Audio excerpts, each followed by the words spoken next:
Hi friends, welcome back to our channel. நம்ம சேனலை subscribe பண்ணாதவங்க சப்ஸ்கிரைப் பண்ணிக்கோங்க. மறக்காமல் லைக் பண்ணி சப்போர்ட் பண்ணுங்க. நாளைக்கான எபிசோடில் என்ன நடக்குது பார்த்தீங்கன்னா, ரமேஷ் ரம்யா கிட்ட சீக்கிரமாகவே அங்க பிரதர்ஷனி முடிக்க அப்படின்னு வந்து சொல்லுவாங்க. ரம்யா வந்து அப்படி யோசிச்சுட்டே இருக்கும்போது வாமா அப்படின்னு வந்து அபிராமியும் கூப்பிட்டு போவாங்க. ரம்யாவும் பார்த்தீங்கன்னா அங்க பிரதர்ஷனை பண்ணிட்டு இருப்பாங்க. ரமேஷ் பார்த்தீங்கன்னா தொணன்னு பேசிட்டு இருப்பாங்க. ரம்யாவுக்கு டென்ஷன் ஆகிட்டு இருக்கும். பாருங்க, ஃப்ரெண்டு மேலே இருக்க லவ்வால் எப்படி அங்க பிரதர்ஷனெல்லாம் பண்ணுறா அப்படின்வாங்க. அது கேட்ட அபிராமியும் வந்துட்டு, ஆமாம்மா, உனக்கு தீபா மேலே எந்த அளவுக்கு பாசம் இருக்குன்றது புரிஞ்சுக்க முடியுதுமா அப்படின்னு வந்து சொல்லிட்டு இருப்பாங்க. அங்க பிரதர்ஷனை பண்ணி முடிச்சதுக்கப்புறம் ரமேஷ் வந்துட்டு, என்னங்க ரொம்ப கஷ்டமா இருந்ததா? அதெல்லாம் ஒன்றும் இருக்காது, சரி நீங்கள் சீக்கிரமாக அடுத்த பூஜைக்கு ரெடி ஆகுங்க அப்படின்வாங்க. என்ன பரிகாரம் அப்படின்னு ரம்யா கேட்கும்போது, அது ஒன்றும் இல்லை, தீச்சட்டி எடுக்கிறது, கையெல்லாம் ஒன்றும் சுடாதுங்க அப்படின்னு வந்து சொல்லிட்டு பார்த்தீங்கன்னா, திரும்பவும் ரம்யா கையில் தீச்சட்டியை கொடுத்துட்டு அதையும் பார்த்தீங்கன்னா கோவில் ஃபுல்லாக சுற்றி கொண்டு வர சொல்லிட்டு இருப்பாங்க. அப்போ ரமேஷ் வந்துட்டு, பார்த்தீங்களா சூப்பராகவே பண்ணி முடிச்சிட்டீங்க அப்படின்னு சொல்லிட்டு அதை கையில் வாங்கிப்பாங்க. சரி வாங்க போய் சாமி கும்பிட்டு வரலாம்னு சொல்லிட்டு அபிராமியா எல்லாருமே வந்து சாமி கும்பிட்றதுக்காக போவாங்க. அப்போ ஐயர் வந்து ரமேஷும் ரம்யாவும் பார்த்துட்டு, அப்படியே சாட்சாத் அந்த சிவன் பார்வதி மாதிரியே இருக்கிறீங்க அப்படின்னு வந்து சொல்லுவாங்க. அது கேட்ட ரம்யா செம்மையா டென்ஷன் ஆகிட்டு இருப்பாங்க. மனசுக்குள்ளேயே நினச்சிப்பாங்க, சே என்ன இந்த ஐயர் வர இந்த மாதிரி பேசிட்டு இருக்கான், நம்ம கஷ்டப்பட்டு பிளான் போட்டு அந்த தீபா கார்த்திக் கல்யாணம் நடக்க விடாமல் பண்ணலான்னு பார்த்தா இவன் என்னன்னா நம்மளை வந்து கெடுத்துட்டு இருக்கான், ஒன்றையும் பண்ண விடாம என்ன பண்ணுறது இவனை அப்படின்ற மாதிரி டென்ஷன் ஆகிட்டு இருப்பாங்க. ஐயர் பூஜையெல்லாம் முடிச்சுட்டு இல்லை பிரசாதம்லாம் கொடுத்ததுக்கப்புறம் அபிராமி நான் சரி வரேன் கிளம்புறேன்னு சொல்லிட்டு அங்கேருந்து கிளம்பி போயிடுவாங்க. ரமேஷ் வந்து ரம்யா கிட்ட, பார்த்தீங்களா நீங்கள் இந்த பரிகாரம் எதுவுமே பண்ண மாட்டேன் சொன்னீங்க, உங்களை எப்படி பண்ண வச்சுட்டேன் அப்படின்வாங்க. டே ஆன்ட்டியை வர வச்சு இதெல்லாம் பண்ணிட்டல, உன்னை என்ன பண்ணுறேன் பாரு அப்படின்வாங்க. சரி நீங்கள் இங்கேயே இருங்க, எனக்கு ஒரு முக்கியமான வேலை இருக்குது அப்படின்னு சொல்லிட்டு பார்த்தீங்கன்னா ஐயர்லேருந்து எல்லாருக்குமே பணத்தை கொடுப்பாங்க. ஐயர் வந்துட்டு, எப்படிப்பா தம்பி நீங்கள் சொன்ன மாதிரி நான் நல்லா நடிச்சிட்டல அப்படின்வாங்க. அதெல்லாம் சூப்பராக பண்ணிட்டீங்க, எனக்கே டவுட் வந்தது அப்படின்னு வந்து சொல்லிட்டு இருப்பாங்க. கரெக்டாக அந்த இடத்துக்கு ரம்யா வந்துட்டு, டே நான் அப்போவே நினச்சேன்டா இது எல்லாமே உன்னோட வேலையாக தான் இருக்கும்ன்ட்டு, நீ வந்து அஜிதா விஜயா அப்படின்னு வந்து கேட்பாங்க. அதை கேட்ட ரமேஷ் வந்து, எங்க நமக்கு பர்சனாலிட்டி கொஞ்சம் கம்மி தான், ஆனால் உங்கள் மேலே வச்சிருக்க லவ் பார்த்தீங்களா அதெல்லாம் சொல்லவே முடியாதுங்க, அதுக்கு எல்லையே கிடையாது அப்படின்னு சொல்லிட்டு இருப்பாரு. அதை கேட்ட ரம்யா டென்ஷன் ஆகிட்டு ரமேஷோட ஷர்ட்டை பிடிக்கும்போது அவர் அங்கேருந்து மறைஞ்சிருவாங்க. எல்லாரும் எங்கே போனாரு அப்படின்னு வந்து பார்த்துட்டு இருப்பாங்க.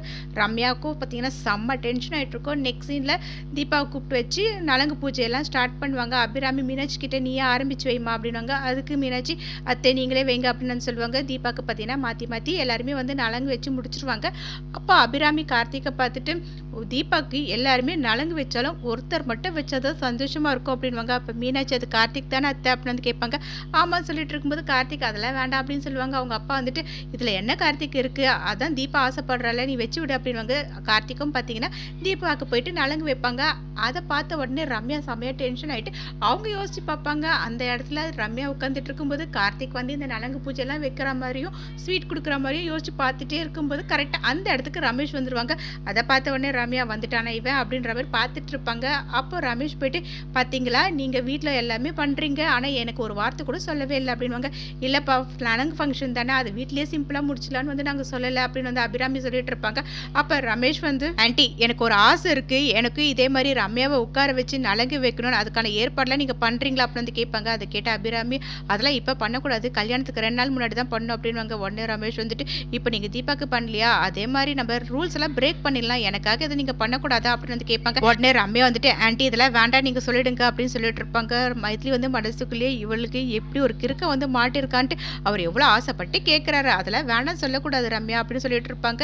இங்கே மீனாட்சி வந்துட்டு, ஆமாம் ரம்யா வச்சுக்கோ அப்படின்னு சொல்லிட்டு இருப்பாங்க. அப்போ தீபா வந்துட்டு, பாரு அவர் ஆசைப்பட்டு கேட்குறாரு, எனக்கு நலங்கு வைக்கிறத பார்த்துட்டு உன்னை கேட்டுட்டு இருக்காருல, உன்னை கல்யாணம் பண்ணிக்க போறவர் தானே, அவருக்காக நீ செஞ்சா என்ன அப்படின்னு வந்து கேட்பாங்க. அதை கேட்ட ரமேஷும், அப்படி சொல்லுங்க சிஸ்டர், சிஸ்டர் நீங்களாம் என்ன பார்த்துட்டு இருக்கீங்க எடுத்து சொல்லுங்க அப்படின்வாங்க. பார்த்தீங்கன்னா மாற்றி எல்லாருமே ரம்யா கிட்ட சொல்லுவாங்க. அதை கிட்ட ரம்யாவை சரிங்க ஆன்ட்டி அப்படின்வாங்க. உடனே ரமேஷ் வந்து, பார்த்தீங்களா ஆன்ட்டி என்னோட உட்பி ஒத்துக்கிட்டா எனக்கு ரொம்ப ஹாப்பி அப்படின்னு வந்து சொல்லுவாங்க. ரம்யாவும் பார்த்தீங்கன்னா போய் சேரில் உட்காருவாங்க.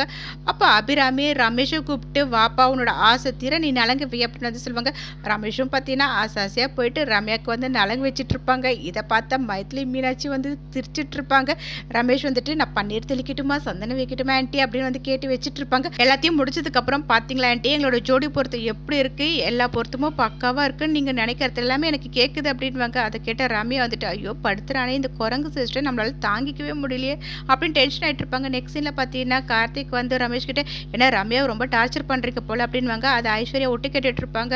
சாரி சார் அப்படின்னு வந்து ரமேஷ் சொல்லிட்டு இருப்பாங்க. அப்போ கார்த்திக் வந்துட்டு நீங்கள் பேசுனதா ரியலாக பேசுனீங்களா இல்லை நடிப்புக்காக பேசுனீங்களா அப்படின்னு வந்து கேட்பாங்க. அது கேட்ட ரமேஷ் வந்துட்டு இல்லைங்க சார், அவங்கள பார்க்கறதுக்கு முன்னாடி வரைக்கும் எனக்கு பெருசாக எதுவுமே தோணவே இல்லை. ஆனால் அவங்கள பார்த்ததுக்கப்புறம் எனக்கு என்ன சொல்கிறதுன்னு தெரியவே இல்லைங்க. எனக்கு ரொம்ப பிடிச்சி போய் அவங்கள லவ் பண்ணவே ஆரம்பிச்சிட்டேன் அப்படின்னுவாங்க. அதை கேட்டால் கார்த்திக் வந்து நடந்தது எல்லாத்தையுமே இளையராஜா உங்ககிட்ட சொல்லியிருப்பான்னு நினைக்கிறேன். ரம்யாவோட அப்பா என்கிட்ட வந்து கேட்டுக்கிட்டதுனால தான் நான் இது எல்லாமே செய்கிறேன். இதெல்லாம் சரியாக வருமா அப்படின்னு வந்து கேட்பாங்க. அது கேட்டால் ரமேஷ் வந்துட்டு அதெல்லாம் சரியாக வருங்க. என்ன தான் திமிரு பிடிச்சவங்களா இருந்தாலும் உங்கள் கல்யாணத்துக்கு அப்புறம் அவங்கள நான் கொஞ்சம் கொஞ்சமாக மாற்றிடுவேன்ற நம்பிக்கை எனக்கு இருக்குது. அதனால நீங்கள் எதை பற்றியுமே கவலைப்படாதீங்க அப்படின்னுவாங்க. அதை கேட்டால் கார்த்திக் உங்களுக்கு நம்பிக்கை இருந்தால் சரி அப்படின்வாங்க. ஐஸ்வர்யா மனசுக்குள்ளே இந்த கார்த்திக் சைலண்டாக இருந்து எல்லா காரியத்தையும் முடிச்சுவார் போல இருக்கு. இதை முதல்ல நம்ம போய் ரம்யா கிட்ட சொல்லணும். அவசர அவசரமாக அங்கேருந்து கிளம்பிடுவாங்க. இங்கே ரம்யா மனசுக்குள்ளேயே நினச்சிப்பாங்க, கார்த்திகை உனக்காக அந்த கடவுள் அனுப்பி வைக்கல, எனக்காக தான் அனுப்பி வச்சிருக்காங்க. இதை எல்லாமே நான் கொஞ்ச நாளில் உனக்கு நிரூபித்து காட்டுறேன். இதை கூட நான் செய்யலைன்னா நான் ரம்யாவே கிடையாது, நான் முடிச்சு காட்டுறேன்டி அப்படின்னு வந்து நினச்சிட்டு இருக்கும்போது அங்கே ஐஸ்வர்யா போயிட்டு கார்த்திக் ரமேஷ் பேசின விஷயத்தை எல்லாத்தையுமே சொல்லுவாங்க. அதை கேட்ட உடனே ரம்யா நீ சொல்கிறதுலாம் நிஜமா அப்படின்னு வந்து கேட்பாங்க. ஆமாம், இது எல்லாமே கார்த்திக்கும் உங்கள் அப்பாவும் சேர்ந்து செய்கிற ஏற்பாடு தான் உன்னோட கல்யாணமே அப்படின்வாங்க. அதை கேட்ட ரமேஷ் வாக்காய் பார்ப்பாங்க. இப்படி இந்த எபிசோட் ரெண்டாக்கும்.